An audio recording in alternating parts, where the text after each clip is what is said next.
Tonight, Seth is making the best pork chops with mushroom and onion gravy and mashed potatoes and brown butter green beans.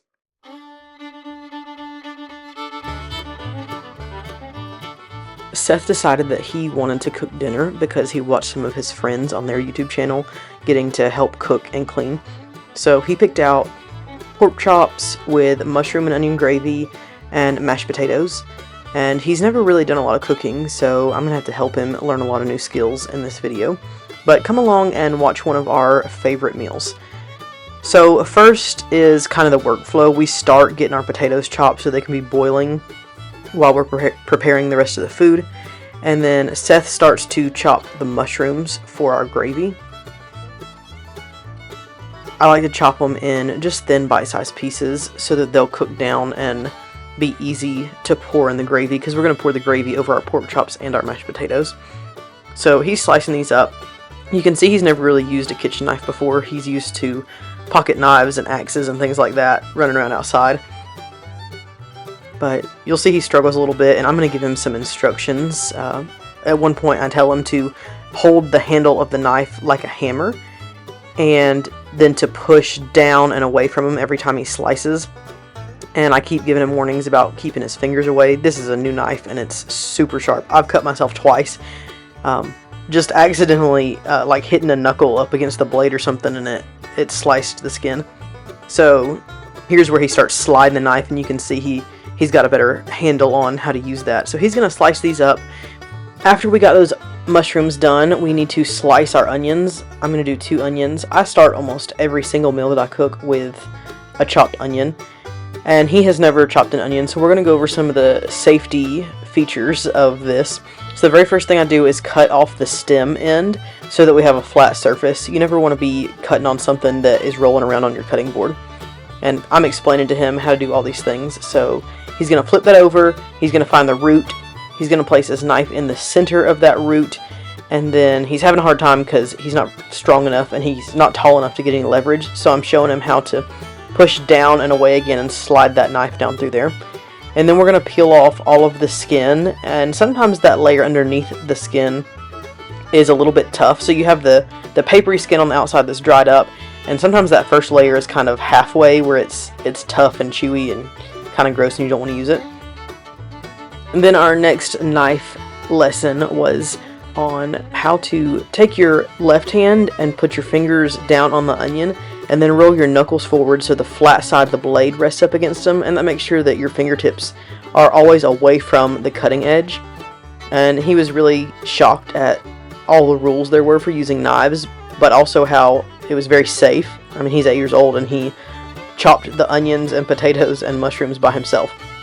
So I'm doing one onion and he's doing the other, so he's watching the process. I'm slicing just thin slices off the onion that was halved.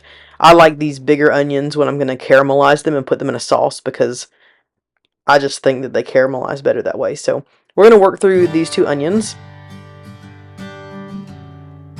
And while Seth gets some butter melting in our big pan for the onions and mushrooms, I am seasoning our pork chops. We've got some thin sliced pork chops, and I made up a seasoning of a little bit of paprika, garlic and onion powder, salt and pepper, some thyme, and I coated them with just a little bit of avocado oil, and then kind of rubbed that seasoning into all of them and let those marinate while we got the rest of it done. It would have been even better if we had let those marinate all day or overnight, but I just wasn't prepared for that. So Seth is going to add the onions and mushrooms into that butter, and we're just going to let them cook on low to medium heat, and the mushrooms will release a lot of liquid, and that's going to help the onions to caramelize, and they're going to get brown and juicy and delicious and have all that wonderful caramel flavor. You can see here my skillet is preheated, so I like to take a cold skillet, put cold oil in it, heat it up over medium heat, and I let it heat up for 5 to 10 minutes at least, and then I put a little bit of cold oil into the hot skillet.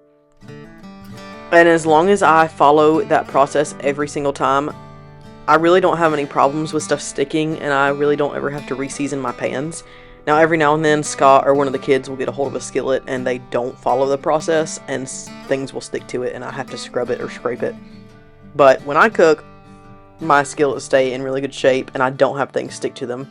So we're going to let those pork chops just brown up and get a little bit crispy, and then we're going to flip them. And here I'm telling Seth about how we want that brown crispy caramel color because that's where all the flavor comes from. And he's going to watch them and check them. And when the second side starts to get that brown caramel stuff on it, he's going to take them out and set them aside. And we're going to move on and cook some more. I like to batch cook things like this when I fry them, because if you overcrowd the pan, they'll start to release juices and then they'll steam instead of fry, and then they're soggy and it's a whole thing.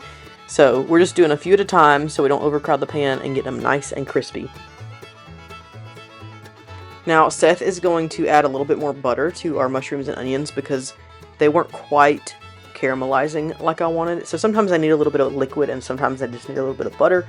We're going to continue to let those cook on low heat with that butter, get that butter melted down into them. Then we're going to add some flour in, and I just add enough flour to soak up all of whatever fat I use. So whether it's tallow or bacon grease or butter, I sprinkle in a little bit of flour at a time until I feel like there's enough flour to soak up all of that grease. Because you don't want grease left over floating around in your gravy, but you also don't want too much flour where it gets pasty and gross.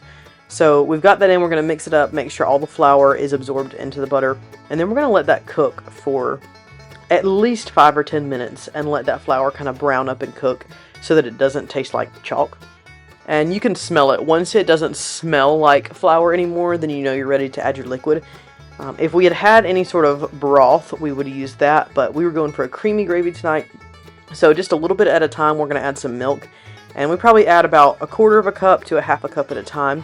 And then mix that in and make sure that it all mixes and thickens and doesn't have chunks. And then we pour a little bit more in. And every time we add milk, we completely stir it in and make sure the gravy is not lumpy anymore. So our potatoes are almost done. And Seth is finishing up our gravy. We're going to add a little bit of salt, pepper, and thyme to that, just to go with the seasoning that we put on our pork chops. And then we're going to take our fried pork chops and we're going to put them down into the gravy and let them simmer while we finish the rest of the food. And that's going to help tenderize them and get some of those flavors really down into the meat. And it's also going to flavor the gravy just a little bit. So we're checking the onions and mushrooms to make sure they're softened all the way, because you don't want crunchy onions in your gravy, right? So here's Seth. He's going to add these pork chops in. And I was really impressed. He doesn't ever cook with me, so this is one of the first times that he's really spent a whole meal with me in the kitchen. And he really was very capable. And I was proud of him because he's only 8 years old and he was learning how to use a knife. He was using these tongs. He was around a hot frying pan and boiling water and all of these things. And he's doing a really good job, and the whole meal turned out delicious. Everybody was super impressed that Seth had made it. Now, we drained our potatoes, and we're going to add in some butter, and we're going to roughly just kind of chop them up and smash them with this whisk. I don't know where our potato smasher is. We should have one. We don't. We used to use a pastry cutter, but our pastry cutter broke. So we're just going to kind of roughly bust up some of these potatoes. And then we're going to add our liquid, and then Seth got out the stick blender, and he's going to use those to blend up the potatoes and get them nice and smooth. And we just add salt and pepper to these. Sometimes we do cheesy garlic potatoes, but for this night, since we had gravy, we're just going to do some salt and pepper, butter, and milk. And he's going to blend them up until they're the consistency that we like. And he had a lot of fun with the stick blender, so I highly encourage you, if you have an 8-year-old that likes to play with tools and machines, let him have a go at the stick blender on some mashed potatoes.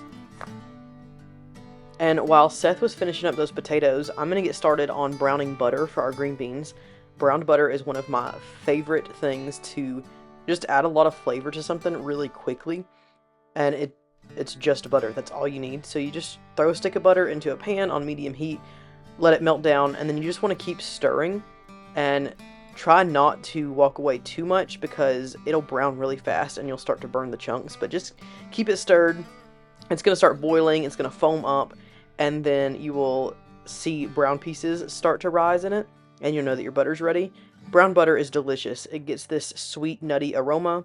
You see here that it's starting to boil. I'm stirring. I'm just keeping it off the bottom of the pan so it's not just building up and getting burnt. And we love to put brown butter on green beans, mashed potatoes, into soups and gravies, into cookies. It just has such a delicious flavor that you don't get from regular butter. So it's literally just brown. You can't get any simpler than that, and it's so delicious. And on this night, we just added a couple of cans of French-style green beans into it. This is really good with home canned green beans too, but we're out from last year, so this is what we had. So now we have our pork chops and gravy, our brown butter green beans, and our mashed potatoes ready, and Seth is going to serve us up a meal.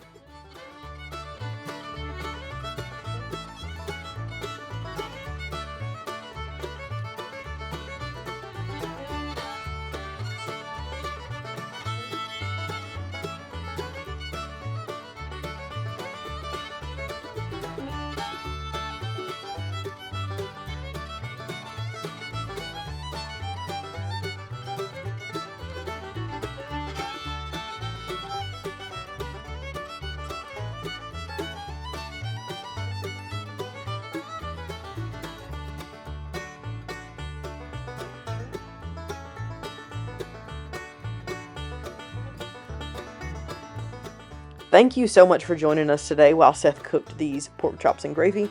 How do you cook your pork chops? And have you ever used brown butter in anything before? Make sure you comment down below. And if you are looking for a printable version of this recipe, just head over to plainlivinghome.com and search for mushroom gravy pork chops. We'll have a post and a recipe there all about it. Don't forget to like and subscribe to our channel. It helps our family. We very much appreciate that, and we will see you next time.